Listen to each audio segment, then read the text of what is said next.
വന്ദേ മാതരം വെറും രണ്ട് വാക്കുകളല്ല ഇത്. ഒരു ജനതയുടെ, ഒരു സംസ്കാരത്തിന്റെ, ഭാരതമെന്ന വികാരത്തിന്റെ അഗ്നിയാണ്. എന്നാൽ കഴിഞ്ഞ കുറച്ച് ദിവസങ്ങളായി ഡൽഹിയിൽ നിന്നും കേൾക്കുന്ന വാർത്തകൾ ചിലരെങ്കിലും അസ്വസ്ഥമാക്കുന്നുണ്ട്. വന്ദേ മാതരം എന്ന നമ്മുടെ ദേശീയ ഗീതത്തിന്റെ 150-ാം വാർഷികം ആഘോഷിക്കുന്ന ഈ വേളയിൽ കേന്ദ്ര സർക്കാർ ഒരു സുപ്രധാന തീരുമാനമെടുത്തിരിക്കുന്നു.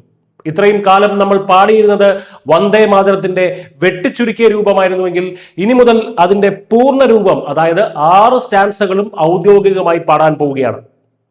പക്ഷെ ഇത് കേട്ടപാടെ ചില കോണുകളിൽ നിന്ന് വിമർശനങ്ങൾ ഉയർന്നു കഴിഞ്ഞു. ഇത് RSSന്റെ ദീർഘകാല അജണ്ടയാണ്, BJP കാവ്യവൽക്കരണം നടത്തുകയാണ് എന്നൊക്കെയാണ് ഇവരുടെ മുറവിളികൾ. ശരിക്കും ഇത് RSSന്റെ അജണ്ട തന്നെയാണോ, അതോ 1937 സംഭവിച്ച ഒരു ചരിത്രപരമായ ചതിയെ തിരുത്തുകയാണോ? നോക്കാം. ആദ്യം എന്താണ് പുതിയ തീരുമാനമെന്ന് നോക്കാം. വന്ദേ മാതരം എന്ന ഗാനത്തിന് യഥാർത്ഥത്തിൽ 6 ഖണ്ഡികകളാണ് ഉള്ളത്. എന്നാൽ 1937 മുതൽ നമ്മൾ ഔദ്യോഗികമായി അംഗീകരിച്ചിരുന്നത് ആദ്യത്തെ 2 ഖണ്ഡികകൾ മാത്രമാണ്. ബാക്കിയുള്ള 4 സ്റ്റാൻസകൾ നമ്മൾ സൗകര്യപൂർവ്വം മറന്നു കളഞ്ഞു, അല്ലെങ്കിൽ മാറ്റിവെച്ചു.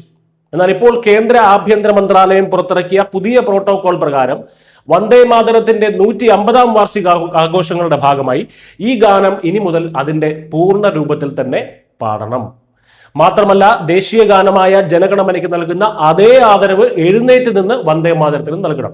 ആരും പേടിക്കേണ്ട, തിയേറ്ററിലൊന്നും എഴുന്നേറ്റ് നിൽക്കേണ്ട ആവശ്യമില്ല. അത് കേൾക്കുമ്പോൾ ഔദ്യോഗികമായ ചടങ്ങുകളിലാണ്. സ്വാഭാവികമായും പ്രതിപക്ഷം ഇതിനെതിരെ രംഗത്ത് വന്നു. ഇത് സംഘപരിവാറിന്റെ അല്ലെങ്കിൽ RSSന്റെ ദീർഘകാല അജണ്ടയാണെന്നാണ് അവരുടെ വിമർശനം. ഇവിടെയാണ് നമ്മൾ കാര്യങ്ങളെ വ്യക്തമായി വിശകലനം ചെയ്യേണ്ടത്. ഇതൊരു അജണ്ട തന്നെയാണ്, ഇല്ലെന്ന് ആരും പറയുന്നില്ല. പക്ഷേ അത് രാജ്യത്തെ വഞ്ചിക്കാനുള്ള അജണ്ടയല്ല, മറിച്ച് ജനങ്ങൾക്ക് നൽകിയ വാക്ക് പാലിക്കുന്ന അജണ്ടയാണ്. BJP സർക്കാർ അധികാരത്തിൽ വന്നത് എന്തെങ്കിലും ഒളിച്ചു വെച്ചുകൊണ്ടല്ല. ജനാധിപത്യത്തിന്റെ സൗന്ദര്യം തന്നെ അതാണ്. സാധാരണ രാഷ്ട്രീയ പാർട്ടികൾ തെരഞ്ഞെടുപ്പ് കാലത്ത് പ്രകടന പത്രികയിൽ പലതും എഴുതി വെക്കും. അത് ചെയ്യും, ഇത് ചെയ്യുമെന്ന് വാഗ്ദാനം നൽകും. എന്നാൽ വോട്ട് കിട്ടി ഭരണത്തിൽ കയറിയാൽ ആ പ്രകടന പത്രിക പിന്നീട് ആരും തുറന്നു നോക്കാറില്ല. അതൊരു അടവ് നയം മാത്രമായി മാറുന്നു. ഭരണം കിട്ടാൻ എന്ത് നുണയും പറയാമെന്ന അവസ്ഥ. എന്നാൽ BJPയുടെ അല്ലെങ്കിൽ നരേന്ദ്രമോദി സർക്കാരിന്റെ കാര്യം അങ്ങനെയല്ല. അവർ അവരുടെ പ്രകടന പത്രികയിൽ എന്താണോ പറഞ്ഞത് അത് ഓരോന്നായി നടപ്പിലാക്കുന്ന കാഴ്ചയാണ് നമ്മൾ കാണുന്നത്. ഓർത്ത് നോക്കൂ, അയോധ്യയിൽ രാമക്ഷേത്രം പണിയുമെന്നവർ പറഞ്ഞു, ജനങ്ങൾ അത് വിശ്വസിച്ചു, വോട്ട് ചെയ്തു, അവർ അത് നടപ്പിലാക്കി കാണിച്ചു തന്നു. രാമക്ഷേത്രം വൈകിയത് സുപ്രീം കോടതി വിധി കാത്തു നിന്നതുകൊണ്ടാണ്, അല്ലാതെ സർക്കാരിന്റെ അനാസ്ഥ കൊണ്ടല്ല. അന്ന് പ്രതിപക്ഷം പറഞ്ഞു BJP ഹിന്ദുക്കളെ പറ്റിക്കുകയാണ്, ഹിന്ദുക്കളെയും പറ്റിക്കുകയാണ്, ക്ഷേത്രം വരില്ല എന്ന്. ഒടുവിൽ വിധി വന്ന് ക്ഷേത്രം പണിതപ്പോൾ സുപ്രീം കോടതിയെ പോലും വിമർശിക്കാനാണ് ഇക്കൂട്ടർ തയ്യാറായത്. ആ 140 കോടിയിൽ ഞാനില്ല എന്നൊക്കെ പറഞ്ഞ പല സ്റ്റാറ്റസുകൾക്ക് ഓർമ്മ ഉണ്ടായിരിക്കുമല്ലോ. കാശ്മീരിന്റെ പ്രത്യേക പദവി ആർട്ടിക്കിൾ 370 എടുത്തു മാറ്റുമെന്ന് അവർ പറഞ്ഞു, അതും അവർ നടപ്പിലാക്കി.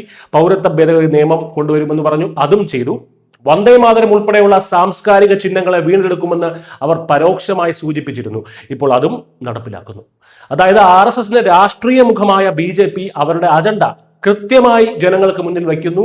അത് കണ്ടിട്ടാണ് ജനം അവർക്ക് വമ്പിച്ച ഭൂരിപക്ഷം നൽകുന്നത്. അപ്പോൾ പിന്നെ ഇത് RSS അജണ്ടയാണ് എന്ന് പറഞ്ഞ് നിലവിളിക്കുന്നതിൽ എന്തർത്ഥമാണുള്ളത്? അല്ല, അറിയാൻ പാടില്ലാത്തത് കൊണ്ട് ചോദിക്കുന്നതാണ്. BJP സർക്കാർ നടപ്പിലാക്കേണ്ടത് ആരുടെ അജണ്ടയാണ്? കോൺഗ്രസിന്റെയോ CPMന്റെയോ അല്ലെങ്കിൽ മുസ്ലിം ലീഗിന്റെയൊക്കെ അജണ്ടയാണോ BJP സർക്കാർ നടപ്പിലാക്കേണ്ടത്? അതോ ജനങ്ങൾ വോട്ട് ചെയ്ത് വിജയിപ്പിച്ച അവരുടെ സ്വന്തം അജണ്ടയോ? പ്രതിപക്ഷത്തിന്റെ അജണ്ട നടപ്പിലാക്കാനാണെങ്കിൽ ജനം എന്തിനാണ് BJPക്ക് വോട്ട് ചെയ്യുന്നത്? ഇത്തരത്തിലുള്ള വിമർശനങ്ങൾക്ക് എന്തർത്ഥമാണുള്ളത്? ഇനി നമുക്ക് വന്ദേ മാതരത്തിന്റെ ചരിത്രത്തിലേക്ക് ഒന്ന് പോകാം. 1875 ബങ്കിം ചന്ദ്ര ചാറ്റർജി എഴുതിയ ആനന്ദ് മത് എന്ന നോവലിലെ ഈ ഗാനം നമ്മുടെ സ്വാതന്ത്ര്യ സമരത്തിന്റെ മന്ത്രമായിരുന്നു. ഭഗത് സിംഗ് കഴുമരത്തിലേക്ക് പോയത് ഈ ഗാനം ചുണ്ടിൽ മന്ത്രിച്ചുകൊണ്ടാണ്. സുഭാഷ് ചന്ദ്രബോസിന് ബ്രിട്ടീഷിനെതിരെ സായുധ പോരാട്ടത്തിന് ഊർജം നൽകിയത് ഈ വരികളാണ്. ഗാന്ധിജിയും സവർക്കറും ഒരുപോലെ നെഞ്ചിലേറ്റിയ മന്ത്രമാണിത്. എന്നാൽ 1937 എന്ത് സംഭവിച്ചു? അന്നത്തെ മുസ്ലിം ലീഗ് ഒരു വാദമുയർത്തി. വന്ദേ മാതരത്തിന്റെ അവസാനത്തെ 4 വരികളിൽ ഭാരതമാതാവിനെ ദുർഗയായും ലക്ഷ്മിയായും സരസ്വതിയായും ചിത്രീകരിക്കുന്നുണ്ട്. ഇത് വിഗ്രഹാരാധനയാണ്, ഇസ്ലാമിക വിശ്വാസത്തിന് എതിരാണ്, അതുകൊണ്ട് ഞങ്ങൾക്ക് പാടാൻ പറ്റില്ല എന്ന് ലീഗ് പറഞ്ഞു. അന്നത്തെ കോൺഗ്രസ് നേതൃത്വം എന്ത് ചെയ്തു? മുസ്ലിം ലീഗിനെ പ്രീണിപ്പിക്കാൻ വേണ്ടി, അവരെ ഒപ്പം നിർത്താൻ വേണ്ടി ആ ഗാനത്തെ വെട്ടിമുറിച്ചു. ഭാരതത്തിനെ ദേവിയായി, അമ്മയായി പരാമർശിക്കുന്ന ഭാഗങ്ങൾ ഒഴിവാക്കി ആദ്യത്തെ 2 വരികൾ മാത്രം മതിയെന്ന് തീരുമാനിച്ചു, 2 സ്റ്റാൻസകൾ. ഒരു കാര്യം ഓർക്കണം, ഇത് ബ്രിട്ടീഷുകാർ ചെയ്തതല്ല.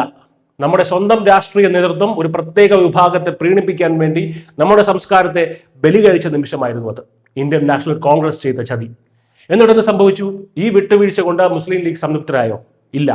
അവർ രാജ്യം വിഭജിക്കണമെന്ന് വാശി പിടിച്ചു. 1947 മതത്തിന്റെ പേരിൽ അവർ പാകിസ്ഥാൻ വാങ്ങി പോവുകയും ചെയ്തു. വന്ദേ മാതരത്തിലെ ഹിന്ദു ബിംബങ്ങൾ പ്രശ്നമാണെന്ന് പറഞ്ഞവർ മതാടിസ്ഥാനത്തിലുള്ള രാജ്യം വാങ്ങി പോയിട്ടും നമ്മൾ എന്തിനാണ് ഇന്നും ആ പഴയ പ്രീണനത്തിന്റെ ബാക്കി പത്രം ചുമക്കുന്നത്? ഇവിടെയാണ് RSSന്റെ സാംസ്കാരിക ദേശീയത പ്രസക്തമാകുന്നത്. അത് രഹസ്യമല്ല, പരസ്യമാണ്. ജൂതമതം ഉദയം ചെയ്തത് ഇസ്രയേലിലാണ്. അവിടെ അവർ ജൂത സംസ്കാരത്തെ ഉയർത്തിപ്പിടിക്കുന്നു. ജെറുസലേം ക്രിസ്ത്യാനിറ്റിയുടെ പൈതൃകം പേർന്നു. സൗദി അറേബ്യ ഇസ്ലാമിനെ നെഞ്ചിലേറ്റുന്നു. ഇതിലൊന്നും ആർക്കും ഒരു പരാതിയുമില്ല. എന്നാൽ ഹിന്ദു സംസ്കാരം ഉദ്ഭവിച്ച സനാതന ധർമ്മത്തിന്റെ ഈറ്റില്ലമായ ഭാരതം അതിന്റെ സംസ്കാരത്തെയും പൈതൃകത്തെയും ഉയർത്തിപ്പിടിക്കുമ്പോൾ മാത്രം ചിലർക്ക് എന്തിനാണ് ഇത്ര ചൊറിച്ചിൽ? ഹിന്ദു എന്നത് ഒരു മതമല്ല, അതൊരു സംസ്കാരമാണ് എന്ന് സുപ്രീം കോടതി തന്നെ പലവരും പറഞ്ഞിട്ടുള്ളതാണ്. ഈ സംസ്കാരത്തിലും പൈതൃകത്തിലും വിശ്വസിക്കുന്ന, ഭാരതമെന്ന ഈ മണ്ണിൽ വിശ്വസിക്കുന്ന ഏതൊരാളും ഹിന്ദു തന്നെയാണ്. അതിൽ മതം നോക്കേണ്ട കാര്യമില്ല. വന്ദേ മാതരം പാടുമ്പോൾ അതിൽ ദുർഗയുണ്ടോ ലക്ഷ്മിയുണ്ടോ എന്ന് നോക്കുന്നതല്ല ഭാരതീയന്റെ രീതി. അത് ഈ മണ്ണിനോടുള്ള, ഈ രാജ്യത്തോടുള്ള ഭക്തിയാണ്. 1937 ലീഗ് ഉയർത്തിയ അതേ വാദം 2026 ഉയർത്തിപ്പിടിക്കാൻ ചിലർ ശ്രമിക്കുന്നുണ്ടെങ്കിൽ അവർക്ക് കൃത്യമായ മറുപടി നൽകേണ്ട സമയം അതിക്രമിച്ചിരിക്കുന്നു. ഭാരതത്തിന്റെ സംസ്കാരത്തോടും ദേശീയതയോടും അലർജിയുള്ളവർ, അത് ഉൾക്കൊള്ളാൻ കഴിയാത്തവർ 1947 തന്നെ രാജ്യം വിഭജിച്ച് പോയവരാണ്. ഇനിയും അത്തരക്കാരെ തൃപ്തിപ്പെടുത്താനായി നമ്മുടെ സ്വാഭിമാനം പണയം വെക്കേണ്ട കാര്യമില്ല.